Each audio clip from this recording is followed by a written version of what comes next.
आकाशवाणी गोरखपुर से प्रादेशिक समाचार।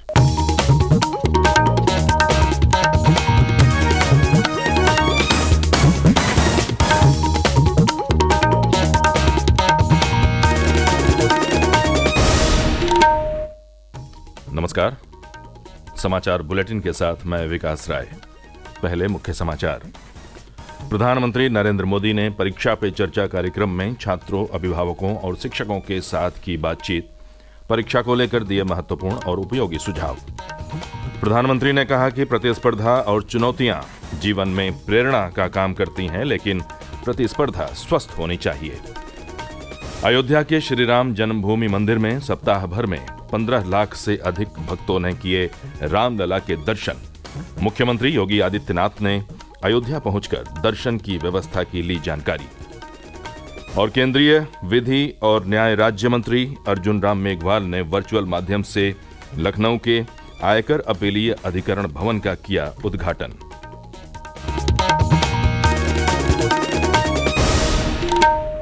और अब समाचार विस्तार से। प्रधानमंत्री नरेंद्र मोदी ने कल परीक्षा पे चर्चा कार्यक्रम की 7वीं कड़ी के माध्यम से आगामी परीक्षाओं को लेकर विद्यार्थियों, शिक्षकों और अभिभावकों से बातचीत की। उन्होंने उन्हें उपयोगी और महत्वपूर्ण सुझाव देकर परीक्षा की तैयारी के लिए प्रोत्साहित किया। प्रधानमंत्री ने कहा कि प्रतिस्पर्धा और चुनौतियां जीवन में प्रेरणा का काम करती हैं, लेकिन प्रतिस्पर्धा स्वस्थ होनी चाहिए।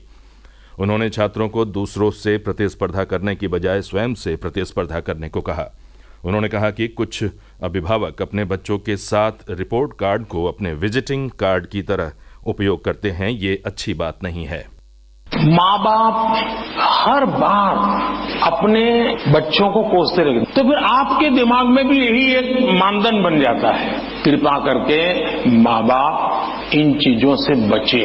कभी कभी तो मैंने देखा है कि जो माँ बाप अपने जीवन में ज्यादा सफल नहीं हुए हैं, तो वे अपने बच्चों का रिपोर्ट कार्ड ही अपना विजिटिंग कार्ड बना देते हैं। किसी को मिलेंगे, अपने बच्चे की कथा सुनाएंगे। अब ये जो नेचर है, वो भी एक प्रकार से बच्चे के मन में एक ऐसा भाव भर देता है कि मैं तो सब कुछ हूं। वो भी बहुत नुकसान करता है। प्रधानमंत्री ने कहा कि बच्चों को किसी प्रकार के दबाव को झेलने के अनुकूल बनाया जाना चाहिए। उन्होंने कहा कि तनाव जीवन का हिस्सा है, हर किसी को इससे निपटने के लिए तैयार रहना चाहिए। विद्यार्थियों के तनाव को कम करने में शिक्षकों की एक महत्वपूर्ण भूमिका है। हमने अपने आप को एक तो किसी भी प्रकार के प्रेशर को झेलने के लिए सामर्थ्यवान बनाना चाहिए। मान के चलना चाहिए कि जीवन में आता रहता है, दबाव बनता रहता है, तो खुद को तैयार करना पड़ता है, क्योंकि आपने मन से तय कर लिया है। और इसलिए आप टेम्परेचर कितना है कितना नहीं वो देखने की जरूरत नहीं पड़ती, आपका मन तैयार हो जाता है। वैसे ही दबाव को हमने अपने तरीके से मन से एक बार इस स्थिति से जीतना है, ये तो संकल्प करना होता है। प्रधानमंत्री ने कहा कि फिटनेस के लिए संतुलित आहार और व्यायाम बहुत आवश्यक है। उन्होंने कहा कि स्वस्थ मस्तिष्क के लिए स्वस्थ शरीर का होना बहुत जरूरी है। श्री मोदी ने कहा कि पर्याप्त नींद भी इसके लिए बहुत आवश्यक है। बच्चे को ऐसा ना करें, नहीं आज तो हलवा बनाया, जरा ज्यादा खा ले। कभी माँ बाप को भी लगता है कि क्वांटिटी ज्यादा खिला दी तो बच्चा आज खुश है। जी नहीं, उसके शरीर कम से कम खर्च वाली भी चीजें होती है जो हमारे न्यूट्रिशन को कैटर कर सकती है। और इसलिए हमारे आहार में संतुलन, ये भी स्वास्थ्य के लिए उतना ही जरूरी है। और फिर एक्सरसाइज, फिटनेस के लिए एक्सरसाइज करना चाहिए। जैसे डेली टूथब्रश करते हैं ना, वैसे ही नो कॉम्प्रोमाइज एक्सरसाइज करनी चाहिए।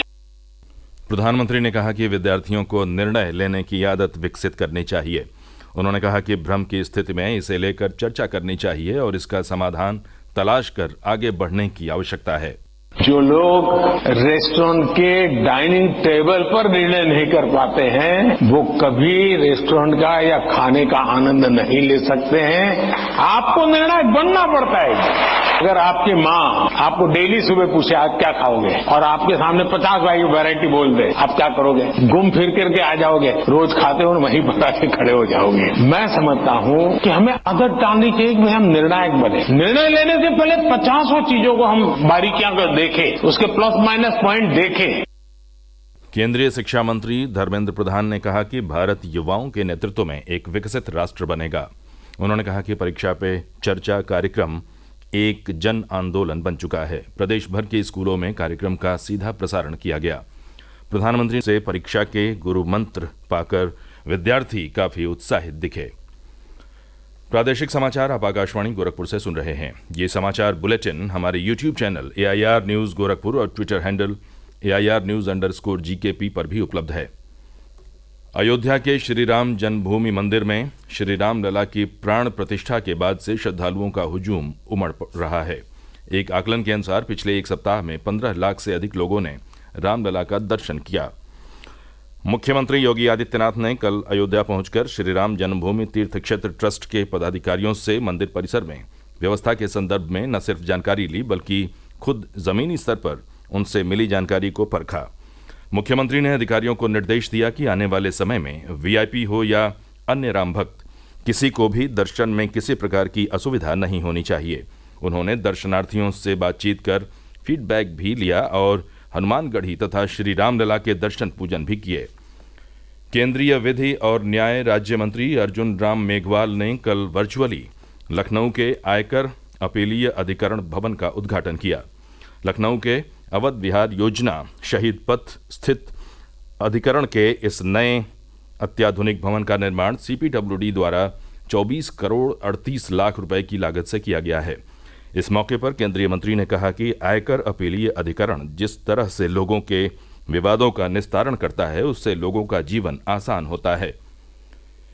केंद्रीय राज्य मंत्री अनुप्रिया पटेल ने आज मिर्जापुर के मझवा विधानसभा क्षेत्र के आमघाट स्थित रेलवे ओवरब्रिज का शिलान्यास किया। इस मौके पर केंद्रीय राज्य मंत्री ने कहा कि 63 करोड़ रुपए की लागत से 2 वर्ष में इस ओवरब्रिज का निर्माण होगा। संसद के बजट सत्र से पहले सरकार ने दोनों सदनों में सुचारू कार्यवाही सुनिश्चित करने के लिए कल सर्वदलीय बैठक बुलाई है। बजट सत्र 31 जनवरी से 9 फरवरी तक चलेगा। संसदीय कार्य मंत्री प्रहलाद जोशी लोकसभा और राज्यसभा में राजनीतिक दलों के नेताओं के साथ बैठक करेंगे। 31 जनवरी को राष्ट्रपति द्रौपदी मुर्मू के अभिभाषण के साथ बजट सत्र की शुरुआत होगी। वित्त मंत्री निर्मला सीतारमण 1 फरवरी को अंतरिम बजट पेश करेंगी। निर्वाचन आयोग ने 15 राज्यों की 56 राज्यसभा सीटों के लिए चुनाव की आज घोषणा कर दी। चुनाव की अधिसूचना 8 फरवरी को जारी होगी। नामांकन पत्र भरने की अंतिम तिथि 15 फरवरी है तथा मतदान 27 फरवरी को होगा। राज्यपाल आनंदीबेन पटेल कल बांदा के स्थानीय कृषि एवं प्रौद्योगिकी विश्वविद्यालय के 9वें दीक्षांत समारोह में बतौर मुख्य अतिथि शामिल हुई। राज्यपाल ने विश्वविद्यालय के 320 उत्तीर्ण छात्र छात्राओं को उपाधियां प्रदान की। साथ ही 15 मेधावी छात्र छात्राओं को मेडल देकर सम्मानित किया। इस मौके पर राज्यपाल ने विद्यार्थियों को शुभकामनाएं देते हुए कहा कि अपनी शिक्षा और ज्ञान के माध्यम से देश और समाज के विकास में भागीदार बने।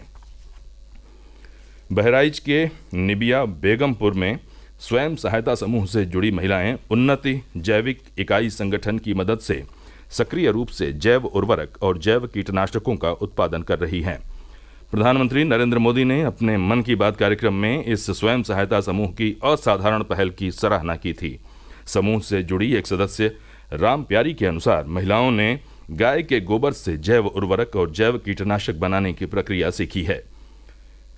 लखनऊ, गोरखपुर, कुशीनगर सहित पूर्वी उत्तर प्रदेश के विभिन्न जिलों में कल मौसम साफ रहने और तेज धूप निकलने से लोगों को भीषण ठंड से राहत मिली है। मौसम केंद्र लखनऊ के वैज्ञानिक मोहम्मद दानिश के अनुसार आने वाले समय में ठंड में कमी आने का पूर्वानुमान है। और अंत में मुख्य समाचार एक बार फिर। प्रधानमंत्री नरेंद्र मोदी ने परीक्षा पे चर्चा कार्यक्रम में छात्रों, अभिभावकों और शिक्षकों के साथ की बातचीत, परीक्षा को लेकर दिए महत्वपूर्ण और उपयोगी सुझाव। प्रधानमंत्री ने कहा, प्रतिस्पर्धा और चुनौतियां जीवन में प्रेरणा का काम करती हैं, लेकिन प्रतिस्पर्धा स्वस्थ होनी चाहिए। अयोध्या के श्री राम जन्मभूमि मंदिर में सप्ताह भर में 15 लाख से अधिक भक्तों ने किए रामलला के दर्शन। मुख्यमंत्री योगी आदित्यनाथ ने अयोध्या पहुंचकर दर्शन की व्यवस्था की ली जानकारी। और केंद्रीय विधि और न्याय राज्य मंत्री अर्जुन राम मेघवाल ने वर्चुअल माध्यम से लखनऊ के आयकर अपीलीय अधिकरण भवन का किया उद्घाटन। इसी के साथ ये समाचार बुलेटिन समाप्त हुआ। नमस्कार।